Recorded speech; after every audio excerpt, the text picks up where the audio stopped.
안녕하세요, 사랑하는 성도 여러분. 믿음이 사명입니다 라는 제목의 말씀으로 여러분들과 말씀 나누겠습니다. 여러분, 인생을 살면 처음이라고 하는 것을 마주하게 되죠. 우리 모두는 인생 속에서 그런 많은 처음을 마주하며 지금까지 자라고 때론 넘어지고 아프기도 하고 기쁘기도 했을 것입니다. 첫 걸음마, 첫 등교, 첫 사랑, 첫 직장 등 우리 인생에 처음이라고 하는 것이 얼마나 많은지 모르죠. 처음이기에 낯설기도 하고 어색하기도 하며 실수가 동반되는 것이 바로 처음이라고 하는 것들일 것입니다. 여러분, 저도 목사로 사역을 하고 있지만 첫 교회 사역을 잊을 수가 없습니다. 호주 시드니에 있을 때 처음 전도사로 부임하여서 교회를 섬길 때 열정은 강한데 교회를 이해하는 그 이해도가 많이 떨어졌기에 얼마나 많은 성도들에게 상처를 주기도 하고 또 학생들에게 마음을 아프게 한지 모릅니다.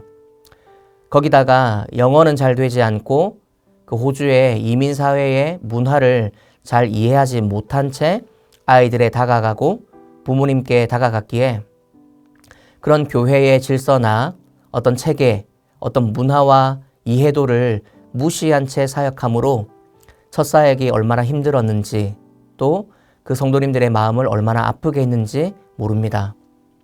내 마음과 내 뜻대로 되지 않는 실수투성이었습니다. 그때를 생각하면 얼마나 배려 없는 사역이었는지 또 성도들을 향한 저의 태도가 얼마나 이기적이었는지를 생각하게 됩니다. 처음이었기 때문에 생겨난 실수이고 어려움이었죠. 사랑하는 성도 여러분, 믿음이라는 영역에는 더더욱 그럴 수 있을지 모르겠습니다. 믿음이란 영역의 첫 발걸음을 뗀 사람이 성경은 아브라함이라고 많이 표현합니다. 우리는 부모나 선배나 친구 등을 통해서 신앙을 보고 배울 수 있는 그런 여유와 여지가 있는데 이 아브라함은 믿음이라는 영역에 있어서 누구를 보거나 배우거나 또한 그것을 통해서 마음을 준비하는 그런 단계들이 없이 인생 속에서 믿음의 영역의 첫 발걸음을 뗀 사람이다라고 봐도 무방할 것입니다. 믿음이라는 영역의 처음이었던 사람, 아브라함이라고 볼 수 있겠죠. 창세기 25장 오늘 본문을 통해서 아브라함의 인생의 마지막 장면을 우리에게 보여주고 있는데요. 그러나 이 마지막이 아닌 아브라함의 인생의 전체를 보게 되면 그의 인생은 두 가지로 요약될 수 있다 생각됩니다. 첫 번째는 바로 믿음의 삶이었다라고 보는 것이죠. 우리가 잘 알듯이 창세기 12장에 보면 하나님께서 아브라함을 부르시는 장면을 우리가 볼 수 있지 않습니까? 갈대아 우르 땅이 아니라 하란 땅에서 아무것도 알지 못하는 그 아브라함을 부르십니다. 어디로 가는지, 왜 가는지 도통 아무것도 알 수 없는 그런 상황 속에 특별히 어떤 사명이 있는지 부르신 직업도 없이 어떻게 먹고 살아야 할 것인가도 모른 채 아브라함은 하나님의 부르심에 반응하여 순종하여 따라가기 때문이죠. 그렇게 아브라함에게 이 부르심, 하나님의 부르심은 첫 믿음의 영역이었습니다. 하나님을 믿는 것이 그에게는 사명이었던 것이고 또한 소명이었던 것이죠. 두 번째로 아브라함의 삶을 요약해 본다면 순종의 삶이라 볼 수 있겠습니다. 하나님의 말씀만 믿고 따라갔던 삶. 누군가 보고 배우거나 조언을 전혀 듣지 못한 채 모든 게 처음이고 낯선 환경일 텐데 그는 하나님의 말씀만을 쫓아 순종하며 따라갔던 사람이었습니다.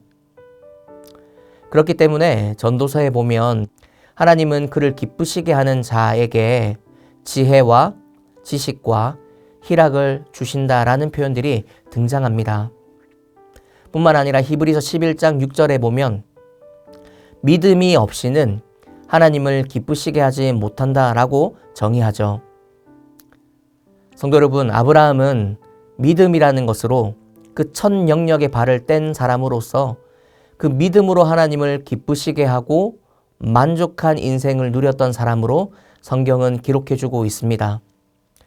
믿음으로 하나님을 기쁘시게 할 뿐만 아니라 그 기쁘시게 한 하나님의 은혜로 인하여 그의 인생에 부족하거나 궁핍이 없이 언제나 하나님의 동행하심으로 만족함을 누리고 따뜻함을 누리며 풍성함을 누렸던 인생, 그것이 바로 아브라함의 삶이었다라는 것이죠. 우리가 살아가다 보면 생각한 대로 일이 잘 풀리지가 않고 가정이나 직장의 삶이 어렵고 힘겨울 수 있습니다. 하나님 안에서 믿음으로 살아가는 것이 오히려 우리에게 사명 자체가 될 수 있다라는 것을 아브라함이 보여줍니다. 아브라함은 특별히 직업이 또는 소명이 그에게 부여된 것처럼 보여지지 않기 때문이죠. 아브라함의 생의 마지막 모습을 성경은 이렇게 정리해 줍니다. 창세기 25장 7절과 8절의 말씀, 아브라함의 향년이 175세라. 그의 나이가 높고 늙어서 기운이 다하여 죽어 자기 열조에게로 돌아가매. 그는 175세를 살았고 나이가 높고 늙어 기운이 다하여짐으로 하나님께서 정하신 법칙 그대로 죽어서 열조에게로 돌아갔다라고 기록합니다. 그러나 그 밑에 11절을 보게 되면 이 아브라함의 죽음 이후에 하나님께서 아브라함으로 인하여서 이삭에게 복을 주셨다라는 말씀으로 이어집니다. 아브라함에게 있었던 그 풍성한 만족의 복, 은혜, 지키심과 동행하심과 보호하심이 여전히 아브라함을 통하여서 이삭에게, 그리고 이삭을 통하여서 야곱에게, 야곱을 통해서 여러 민족과 나라로 번져갔던 하나님의 백성들에게 하나님은 여전히 신실하게 일하셨던, 복을 주셨던 우리 하나님임을 기억하게 됩니다. 사랑하는 성도 여러분, 주님 안에 만족함이 있습니다. 때론 직장이 어려울 수 있고 가정의 문제가 힘들 수 있고 재정적으로 우리의 마음이 너무나 타들어가는 긴장감과 걱정들이 우리 안에 찾아오기도 하지만 믿음을 가지고 하나님을 바라보며 그 안에 머물면 여전히 우리는 만족함을 느낄 수 있습니다. 그렇기에 사랑하는 성도 여러분, 믿음이 사명입니다. 믿음이 사명이 되는 것이죠. 오늘 하루도 우리에게 주어진 이 삶 속에서 믿음으로 살아내시는 저와 성도님들 되시기를 축복합니다. 기도하겠습니다. 사랑하는 하나님, 하나님 안에 영원한 만족이 있음을 믿습니다. 땅을 딛고 살아가는 오늘의 삶에서 마음먹은 대로 되지 않고 가정이나 직장에 예기치 않은 어려움들이 있지만 믿음으로 살아가는 저희들이 되기를 원합니다. 아브라함처럼 말씀을 쫓아 살아가고 부르심에 순종하는 삶을 살아서 주 안에 만족함을 누리는 저희들이 되게 하여 주옵소서. 감사드리며 예수님의 이름으로 기도드립니다. 아멘.